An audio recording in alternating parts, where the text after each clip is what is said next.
నెల్లూరు జిల్లాలో వైసీపీకి చెందిన ఇద్దరు కార్పొరేటర్లను పోలీసులు అరెస్ట్ చేశారని నవాబ్పేట పోలీస్ స్టేషన్ వైసీపీ నేతలు ఆందోళనకు దిగారు.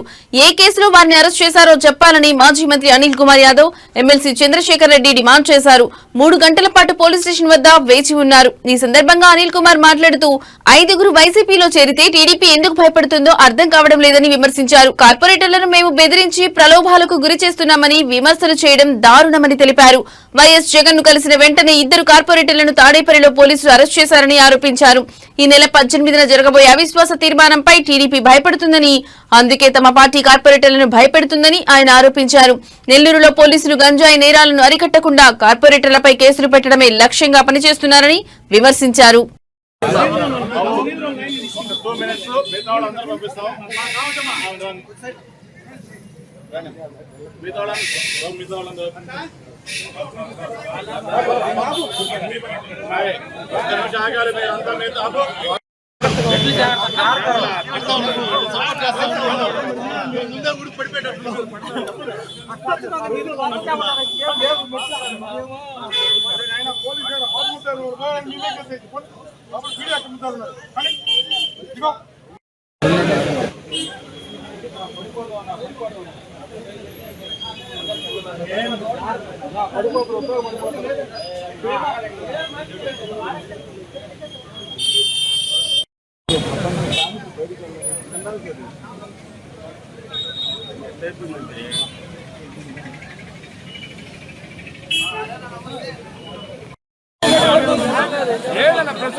ఇది ఎక్కడ ఇది అని ఎవరో కార్పొరేటర్ గెలిచి జగన్మోహన్ దగ్గర చేరితే ఏమొస్తుంది?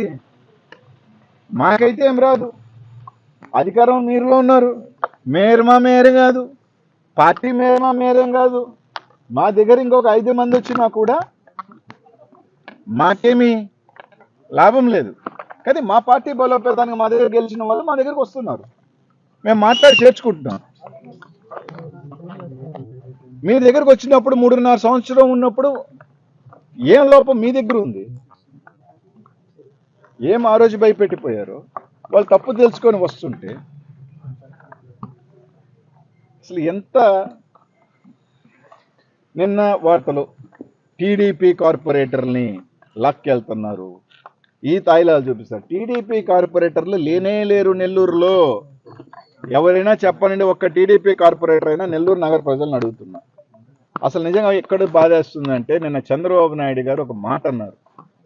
నెల్లూరు మీద చాలా ప్రేమతో ఆయన వలకబోస్తూ పెద్దలు చంద్రబాబు నాయుడు గారు, ముఖ్యమంత్రి గారు ఒక నెల్లూరు ఏమైపోతా ఉంది, నెల్లూరు ఎట్లాంటి నెల్లూరు గంజాయి వనం అయిపోతా ఉంది, మర్డర్లు జరుగుతూ ఉన్నాయి, మహిళా డాన్లు ఉన్నాయి, ప్రశాంతంగా అన్నారు. చెప్పి 3 రోజులు కాలే ఆయన చెప్పి 3 రోజులు కాలే కార్పొరేటర్లు పార్టీ మారితే లాక్కి వెళ్ళే పనిలో ఉన్నారంటే ఇదే నెల్లూరు అయిపోతుంది స్వామి. మీ పార్టీ వాళ్ళు చేస్తున్నదా ఇది?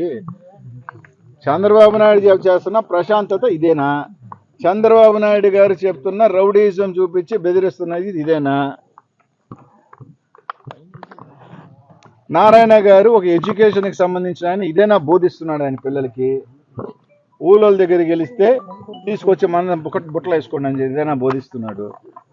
పాపం పోలీసులు నెల్లూరులో గంజా ఎందుకు ఎక్కువైపోతుందంటే నేను చెప్తా, మటర్లు ఎందుకు ఎక్కువ పోలీసులకు పాపము వాళ్ళని పిలిచి వాడి మీద కేసు పెట్టండి, వాడి మీద రౌడీ షీట్ పెట్టండి, వాడికి ఏదో తాత మీద కేసు పెట్టండి, వాళ్ళ మామ మీద కేసు పెట్టండి. వైసీపీ వాళ్ళ మీద కేసులు పెట్టే పనిలో, ఈ వైసీపీ వాళ్ళు కేసు పెట్టే పనిలో పాపం ఆ గంజా కట్టే వాళ్ళని, ఆ మటర్లు చేసే వాళ్ళని వాళ్ళు వదిలేసినారు. వాళ్ళు పని వాళ్ళు చేసుకుంటున్నారు. ఎందుకంటే వాళ్ళు కూడా వీళ్ళంతా వైసీపీ వాళ్ళు, వైసీపీ క్యాడర్ని, వైసీపీ నాయకుల్ని వాళ్ళకి ఏ శిక్ష పెట్టాలా, వాళ్ళకి ఏ రౌడీ షీట్లు పెట్టాలా, వాళ్ళ మీద ఏ పీడీ యాక్ట్లు పెట్టాలా, ఈ పనిలో ఉన్నారు. అసలు ఇంకో పెద్ద జోక్ అబ్బా, ఎవరైనా ఎఫ్ఐఆర్ ఇస్తే నెల్లూరు పోలీసులో నిజంగా చాలా గొప్పగా పనిచేశారనిపించింది నాకు. గంట లోపలే తాడేపల్లిలో ఉన్నాడు రా ఇతను, పోయి పట్టుకోరంటే, అంటే ఇప్పుడు ఎవరన్నా మీరు ఒక కాగితం ఇచ్చారనుకో, కేసు ఇచ్చారనుకో, వాడు చెన్నైలో ఉన్నా సరే ఇవన్నీ వదిలేసి చెన్నై పోయి తీసుకొచ్చేస్తారన్నమాట. అట్టా ఇక్కడ గంటలో ఇచ్చారు, తాడేపల్లికి వచ్చారు, అతను పట్టుకోరాను. ఆ తాడేపల్లి నుంచి ఏ బండిలో వస్తున్నారో తెలియట్లా, నెల్లూరుకి 8 గంటలు అవుతా ఉంది. బండి పంచర్ అయిందా, పెట్రోల్ అయిపోయిందా, డీజిల్ అయిపోయిందా, అది తెలియట్లా. అదేనా చెప్దామంటే సీఏ గారు పాపం తీసుకెళ్ళిన సిఐ గారికి ఈ సిఐలు ఫోన్లు ఎత్తట్లా ఆయన, అది ఎందుకు అర్థం కావట్లా. ఒకటైతే క్లియర్గా చెప్తున్నాం, మీరు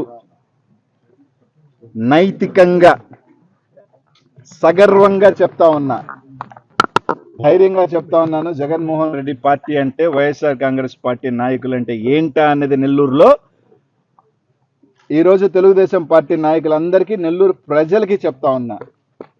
ధైర్యం అంటే గెలుపు కాదు, అక్కడ 8 నెలలు ఉంది, అది మాకున్నా ఒకటే లేకపోయినా ఒకటే, మా మేరే కాదు, దానివల్ల మాకు ఒరగదు. కానీ అధికారం మీది, పోలీస్ వ్యవస్థ మీ చేతుల్లో ఉంది, బలం మీ చేతుల్లో ఉంది, డబ్బు మీ చేతుల్లో ఉంది, మా దగ్గర నుంచి తీసుకున్న సంఖ్య మీ చేతుల్లో ఉంది, 8 మంది చేతుల్లో ఉంది.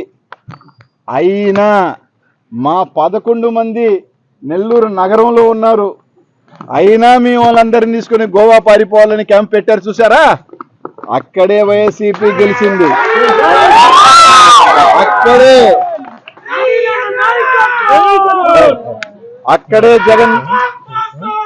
అక్కడే జగన్మోహన్ రెడ్డి గెలిచాడు, వైఎస్ఆర్ కాంగ్రెస్ పార్టీ నాయకులు గెలిచారు.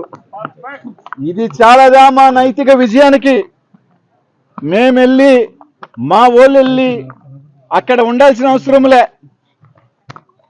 మమ్మల్ని చూసి మీరే చెప్తున్నారు మాకు బలం లేదని, మీరే చెప్తున్నారు మాకు ఏమీ లేదని, కానీ ఏమీ లేని వాళ్ళని చూసి హుటాహుటిన క్యాంపులకు పరిగెత్తి పోలీసులు గంజాయిని వదిలేసి కార్పొరేటర్ డెలివరీ చేసే పనిలో ఉన్నారు అంటే రోజునే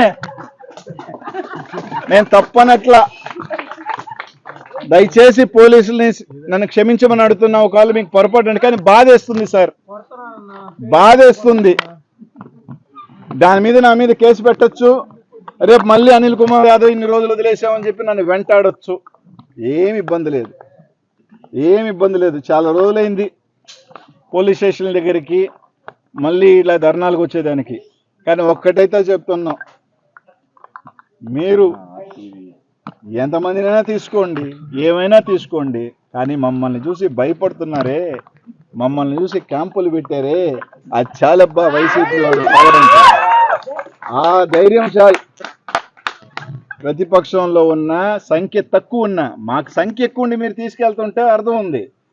మాకు 12, మీరు 41 అన్నారు. మళ్ళీ ఎమ్మెల్యేలు ఎంపీలు ఓట్లు మీకే ఉన్నాయి, మాకు లేవు. అయినా హుటాహుటని ఈరోజు 6:30కి పాండిచేరి, 13 నుంచి గోవా. ఇది మీ పరిస్థితి. ఖచ్చితంగా వైఎస్ఆర్ కాంగ్రెస్ పార్టీ కార్యకర్తలకి వైసీపీ అండగా ఉంటుంది. కార్పొరేటర్లకు కూడా ఒకటే చెప్తా ఉన్నాం, మాతో వచ్చే వాళ్ళకి